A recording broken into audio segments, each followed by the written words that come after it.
Yeah, I mean, look, brilliant for the lads. You know, you can put a sub on, but the lads have got to produce when they come on. I think that was our strength today. Like, we shows that we're improving. You know, that the bench made a difference today. If I could have, once we went 2-1 up, if I could have then brought Baker and Bailey Wright on, that'd have been handy, because we went small and intricate, scored the 2, and then all of a sudden we were too small. So now, look, delighted, because when subs come on, they've got to be bright. They've got to have warmed up properly. Do you know what I mean? They've got to be in tune with the game, and I thought all three of them were excellent. It's not the first time Matty Taylor's made a difference coming on as a sub. He's a useful sub to have, isn't he? Yeah, well, he's a good player, and I think the frustration for Matty is just that we've had 12 months of like on and off in terms of injury, and at the moment he's chomping at the bit, and that's good. You know, it's difficult because of course he wants starts and he wants to play, but he's also very effective from that position. Last half hour, 20 minutes coming off the bench, because he's such a pest, isn't he? You wouldn't want to mark him. He's telling you that your lace is undone, then he's taking your money out your pocket, and then he's scoring a goal 2 minutes later. And I think that goal summed it up. Could have scored just before in the first action, and then the second action was a bit of clever play really that caught everybody unawares because it was a tight angle. Casey Palmer, a wonderful debut for him, because the fans are already taken to him and shouting his name. Brilliant. Yeah, and I think that's great for him. You know, brilliant from the fans as well. Obviously, it's Roy Race stuff, isn't it? I think that he was good when he came on. Like, you can see his power when he gets the ball and turns and drives at people. 2 or 3 fouls they couldn't handle, the mobility, the athleticism, the ball that he zipped out to Matty Taylor, who then crossed it, and Jeju missed it by a stud length. Would have been a great goal. So I thought you can't ask for any more. He scored the goal, and that the time that I thought it had gone in to the time the referee gave the goal from his watch was probably 0.3 seconds, but it felt like about half hour.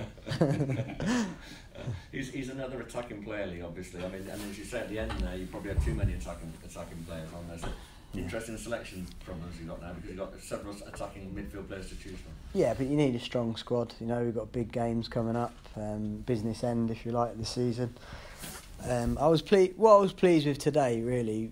We dominated that game from start to finish. You know, like 75% possession or whatever it was, total control. Obviously we make a mistake for the goal, but then the character shines through and we keep playing our game. Yes, different personnel came on and helped us do that, but like, the more the lads get to know each other, the more in sync everybody is, then the patterns evolve. And I thought there was some wonderful football at times today, and on another day we could have had at least 1 or 2 more goals. What do you say to Famara after a game like that? He's caused them endless problems, been physical as you want him to be, but really could have had 5. Yeah, well, I think just keep getting in there. That's the big thing, you know. Like, it was a handful, like you say.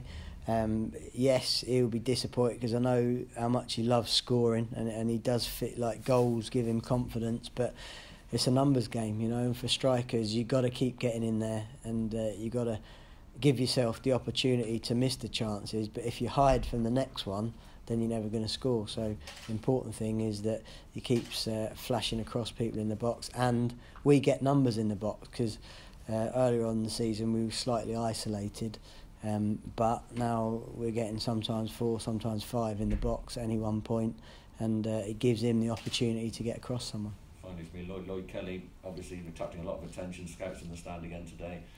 He obviously made the error for the goal, and then you take him off. What do you say to him? Just give him a cuddle, really, and just say, look, it's a lesson for him. Of course it is, but he's learning lessons all the time. He's 25, 26 games into his career. That happens not just to young players, that happens to senior players as well. You think you can run it out, don't deal with it early enough. Somebody's a bit stronger than you or gets across you, and unfortunately it's led to a goal, but certainly wasn't any part of the reason to bring him off, but it's also not part of the reason to keep him on. Do you know what I mean? I made the changes to go and be attacking. Do you think he's taken to the attention that he's obviously getting everything pretty well overall? I think he's been good, yeah. I think he's focused on his game. I thought against Stoke he was absolutely outstanding, against one of the best wingers in the division. Like, you can see at times he needs to improve on his forward play. You know what I mean? He needs to play forward a little bit earlier. I think naturally he's probably a centre half in his mind, so we're asking him to play slightly out of position, and the angles change slightly. So what we're working on with him is the time that he takes that, we call it scanning, takes that look, taking the picture in, understanding the patterns, and enable him to play forward a little bit more. Half his actions were excellent in the first half, and half weren't good enough. And like I say, Jay came on, completely different style player, and influenced the game and how we want to. I think Mark Ashton said that there's no thought of selling Lloyd, but obviously if a big offer comes in, you'd have to consider it. Well, you never know, do you? The good thing is we're not obliged to, and finances are in order. Obviously we made the sales in the summer. We're looking to strengthen, whether that be academy or, you know what I mean, the good thing today, again, I go back to the squad, because it is a squad game now, more and more, and you know what I mean, not even involved today. You got Walshy, you got Corey Smith, Marley Watkins out injured, you got Hakeeb didn't make the squad, Mo Issa, do you know what I mean? That's 5 pretty good players for various reasons, and I think that's our strength, and it shows that it's right to loan out all the young players that we are at the moment, and a lot of them are performing exceptionally well as well. Last year, talking about this time last year, you wouldn't have had that number. Well, this time last year we was flogging the same lads, weren't we? Because we had the injuries. Do you know what I mean? So, like, again, we tried to address that. Part of that is also to take more of the ball and to have more possession. Because obviously, if we've got more possession, opposition can't score if we've got the ball, and that's the balance. At times in the first half, you're thinking, right, come on. Like, let's get the player turn, let's look a little bit more potent, but at the same time, total control. And while you've got that total control, it's very difficult for the opposition. Eventually, you tire them out, like we did, and we scored the 2 goals. 10 unbeaten, 2 points off the Wales. How are you feeling? 7th place. Well, I feel good. I feel like we've got to just keep continuing along the process, you know. I think that I always said right from the start that it's like any new business. You put a new business together and slam in 6 or 7 new employees. Do you know what I mean? It's like a game of boggle. It takes time to settle, for people to understand each other's job roles and how they work and how they like to work. And I feel that's happening now. You know, the cohesion's good. The work we do on the training pitch, like, I can see it coming to fruition. The timing, the movement. There's some wonderful football at times today. Little patterns, little triangles, and the boys are confident, and that's what we want. Listen, does that guarantee another 10 games unbeaten in the Championship? Of course it doesn't. But what it does guarantee is that we'll be competitive in any individual game, and I think for us as a football club, that is success at this moment in time. Great. Lee, did you have to say anything to Fam after the game at all? I think he went straight down the tunnel, didn't he, rather than hanging around? Or... Did he? He's probably got he's got his newborn baby at home, hasn't he? So he's probably trying to get in and get out to give his wife a bit of a breather.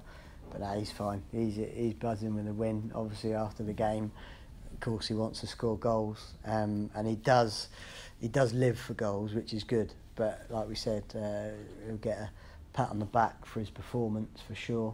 And even the original ball that led to the first goal was him putting himself about and us going a little bit more direct on that occasion. And no, he's fine, all good. Just Mo Issa not involved today. Can we read anything into that? Not really. I mean, I wanted like Baker on the bench, really Bailey Wright because he was a natural right back and right side centre half. Baker because if we was 1-0 up, like we might need that extra big one because they're a big group. If we need to go like 5-4-1 and sort of shut the game out, we had a lot of people that could play up front. You know, we got Vyman that can play up top. Obviously, Fam, Matty Taylor on the bench. You got Casey Palmer that playing a 10. Pato that plays up there as well. So sometimes the subs bench is difficult to keep consistent because more often than a team, the subs bench is like horses for courses, and you have to balance against the what ifs in the game. Okay, thank you. Okay, thank you. Cheers.